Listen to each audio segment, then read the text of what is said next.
BJP শাসিত রাজ্যে মতুয়াদের উপর অত্যাচার করা হচ্ছে বলে অভিযোগ। হাবড়ায় মতুয়াদের প্রতিবাদ মিছিল। এই হচ্ছে সেই প্রতিবাদ মিছিলের ছবি আপনারা দেখতে পাচ্ছেন। মূলত যেটা অভিযোগ যে এসআইআর এর নামে ভোটাধিকার কেড়ে নেওয়ার চক্রান্ত করা হচ্ছে, মতুয়া এবং নমশূদ্র সম্প্রদায়ের মানুষের উপর অত্যাচার হচ্ছে বলে অভিযোগ। তারই প্রতিবাদে এই মিছিল।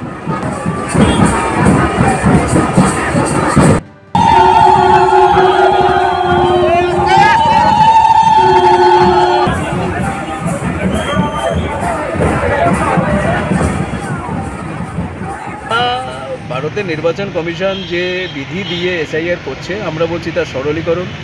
2019 সালে, 2014 সালে, 2024 সালে ভোট দিয়ে যে সমস্ত অস্তিত্ব আছে এমন ভোটার যারা ভোট দিয়ে কেন্দ্রের সরকার গঠন করেছে, সেই সমস্ত কোনো ভোটারের নাম ভোটার তালিকা থেকে বাদ দেওয়া যাবে না।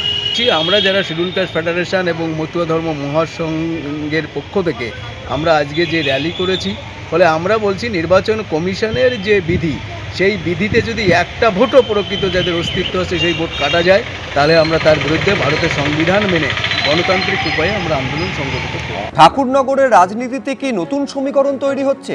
কাছাকাছি তৃণমূল সাংসদ মমতা ঠাকুর এবং বিজেপি বিধায়ক সুব্রত ঠাকুর। এই প্রশ্নটা উঠছে তার কারণ বিজেপির সাংসদ এবং বিধায়কদের মধ্যে যে দ্বন্দ্ব ঠাকুরনগরে একেবারে দিনের আলোর মতন তার সামনে চলে এসেছে। মতুয়া কার্ড এবং ধর্মীয় সার্টিফিকেট বিলিকে কেন্দ্র করে বিজেপিতে এই সংঘাতের পরিস্থিতি তৈরি হয়েছে। মমতা ঠাকুরের সঙ্গে সুব্রত ঠাকুর, মমতা ঠাকুর আপনারা জানেন যিনি তৃণমূলের রাজ্যসভার সাংসদ, এবং সুব্রত ঠাকুর যিনি বিজেপির গাইঘাটার বিধায়ক, তাদের মধ্যে কথা হয়েছে। মমতা ঠাকুরের দ্বারস্থ হয়েছেন শান্তনু ঠাকুর এবং সুব্রত ঠাকুরের মা ছবিরানী ঠাকুর। হরিচাঁদ গুরুচাঁদ ঠাকুরের নাট মন্দিরে কার্ড বিতরণ করেছেন শান্তনু ঠাকুর। এই নাট মন্দিরে কার্ড বিতরণের প্রতিবাদ করছেন বিজেপি বিধায়ক সুব্রত ঠাকুর। এইখানে একটা ছবি সামনে এসেছে যা ইতিমধ্যে ভাইরাল হয়েছে, যেখানে সুব্রত ঠাকুর তিনি মমতা ঠাকুরের সঙ্গে কথা বলছেন, বৈঠক করছেন, এইটা দেখা যাচ্ছে। এখানেই এই ছবি একাধিক জল্পনা এবং সম্ভাবনার জন্ম দিয়েছে।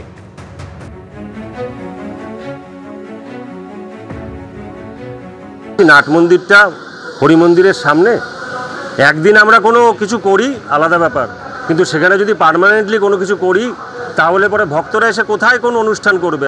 শান্তনু আমাকে বলছে আমি উড়ে এসে জুড়ে বসেছি, আমাকে বলছে আমার কোনো অধিকার নেই মতুয়া মহাসংঘে, এবং আমাকে থ্রেট করে বলছে এই মন্ত্রিত্বের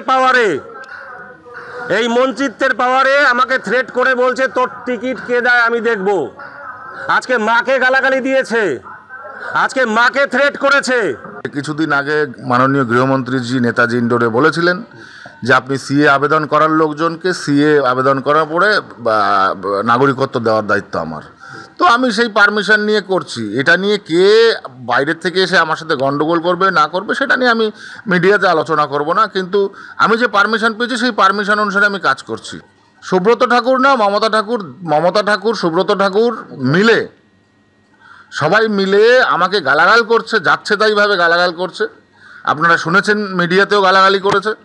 ঠিক আছে, এর ব্যবস্থা আমি নেব, এর ব্যবস্থা আমি আইনগত দিক থেকে নেব, যেভাবে আমাকে গালাগালি করা হয়েছে। সুব্রত ঠাকুর শুধু রাজনৈতিক অবস্থান পরিবর্তন করার জন্যই এই নাটকটা করছে। আমি জেতার পরে হঠাৎ করে উড়ে এসে জুড়ে বসেছেন, যেটা জুড়ে বসার কারণ হচ্ছে সত্ত্বাধিকার। আর এখন হচ্ছে ও তার জেলাসি হচ্ছে এটা যে শান্তনু ঠাকুর কেন উপরে উঠে গেল, শান্তনু ঠাকুর কেন মন্ত্রী হলো, আমি কেন হতে পারছি না। আমাকে হতে গেলে কি করতে হবে? বিজেপিতে তো এমএলএ থেকে মন্ত্রী হওয়া যায় না, তার জন্য আমাকে টিএমসিতে যেতে হবে। একটা নাটক তৈরি করতে হবে যাতে আমার পিছনে লোক গ্যাদার হয়, লোক গ্যাদারিং করে সিম্পেথি আদায় করে টিএমসিতে জাম্প খিচাও। এই শান্তনু ঠাকুর আমাকে ডিপ্রাইভ করছে। অফিসিয়ালি টিএমসিতে জয়েন হয়ে গেল, শুধু পতাকাটা ধরিনি। 2024-এ যদি ও টিকিট না পেত তাহলে ও তৃণমূলে যেত।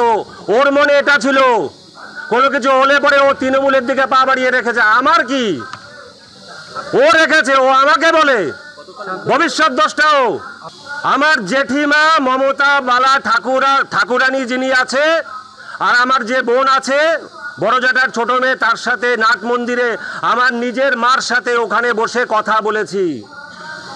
পরে রাজনীতি, আগে পরিবার।